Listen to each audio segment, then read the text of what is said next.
आदाब नाजरीन, मैं हूँ आपके साथ मिसबाह, आप देख रहे हैं तस्नीम टीवी। आज की हमारी इस खास पेशकश में मैं आपका इस्तकबाल करती हूँ। हिंदुस्तान में किलों की कमी नहीं है।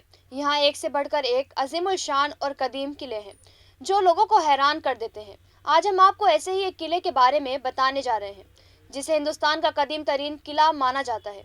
उसे कांगड़ा किले के नाम से जाना जाता है। तो आइए जानते हैं इस किले के बारे में। कांगड़ा किला भारतीय रियासत हिमाचल प्रदेश के शहर कांगड़ा के मुसाफात में धर्मशाला शहर से 20 किलोमीटर के फासले पर वाक़ है। ये किला अपनी हज़ारों साल शान व शौकत, यलगार जंगों, दौलत और तरक्की का अजीम गवाह है।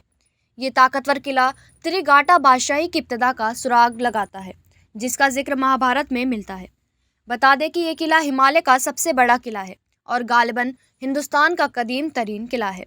इस किले के बारे में कहा जाता है कि एक वक्त था जब इस किले में नाकाबिल तस्वीर दौलत रखी जाती थी, जो इस किले के अंदर वाक़े ब्रिजेश्वरी मंदिर में बड़े बुत को चढ़ाई जाती थी।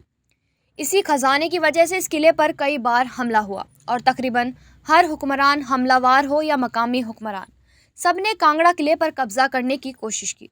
ये किला हिमाचल में कशिश का एक मुनफर्द नमूना है।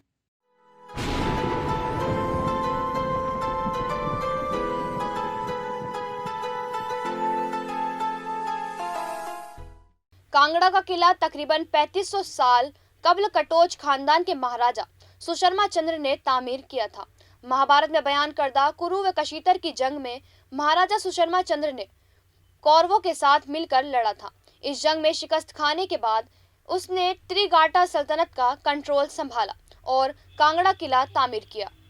ब्रिजेश्वरी का मंदिर कांगड़ा किले के अंदर बनाया गया था, जिसकी वजह से इस किले को अकीदतमंदों से कीमती तहाइफ और अतायात मिलते थे।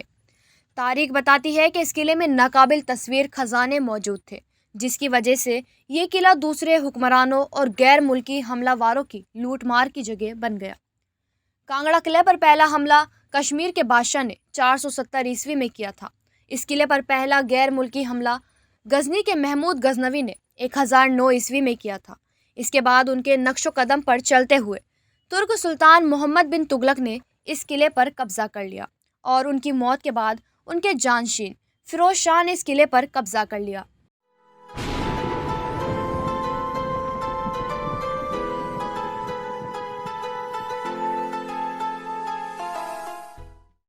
कांगड़ा किले में शिकस्त के बाद संसार चंद को महाराजा रंजीत सिंह से इत्तेहाद करना पड़ा। इसके बाद 1809 में गोरखा फौज को शिकस्त हुई और अपनी हिफाजत के लिए जंग से पीछे हट गई। इसके बाद ये किला 1828 तक कटोचों के ज़ेर तसल्लुत रहा, क्योंकि संसार चंद्र की मौत के बाद रंजीत सिंह ने इस किले पर कब्जा कर लिया। आखिरकार अंग्रेजों ने सिखों से जंग के बाद इस किले पर कब्जा कर लिया। कांगड़ा किले की तारीख जंग, खून, गद्दारी और लूटमार से भरी पड़ी है। इस किले की दीवार 4 अप्रैल 1905 के ज़लज़ले में डूबने तक मजबूत रही। कांगड़ा किले का दाखिली दरवाज़ा एक छोटी रहदारी से होता है, जिसके 2 दरवाजे फाटक कहलाते हैं। इस दरवाजे पर लिखी तहरीर बताती है कि ये सिखों के बाद के दौर का है। इसके बाद एक लंबा और तंग रास्ता आहानी और अमीरी दरवाजे से होता है, शानदार किले की चोटी की तरफ जाता है। बैरूनी दरवाजे से तकरीबन 500 फीट के फासले पर रास्ता एक तेज़ ज़वाया मोड़ लेता है और जहांगीरी दरवाजे से गुजरता है, जो कि एक मुकम्मल तौर पर मोहम्मदी इमारत है, जिसके नाम से अंदाज़ा होता है कि ये किला 1620 ईस्वी में फ़तह किया गया था। ऐसा करने के बाद इसे जहांगीर ने तामीर किया होगा। 1905 में एक सफ़ेद संगमरमर के सलेब के 2 टुकड़े बरामद हुए थे, जिन पर फ़ारसी लिखी हुई थी। तो आज की हमारी इस खास पेशकश में बस इतना ही। मुझे दीजिए इजाज़त और देखते रहे तस्नीम टीवी। अल्लाह हाफिज़।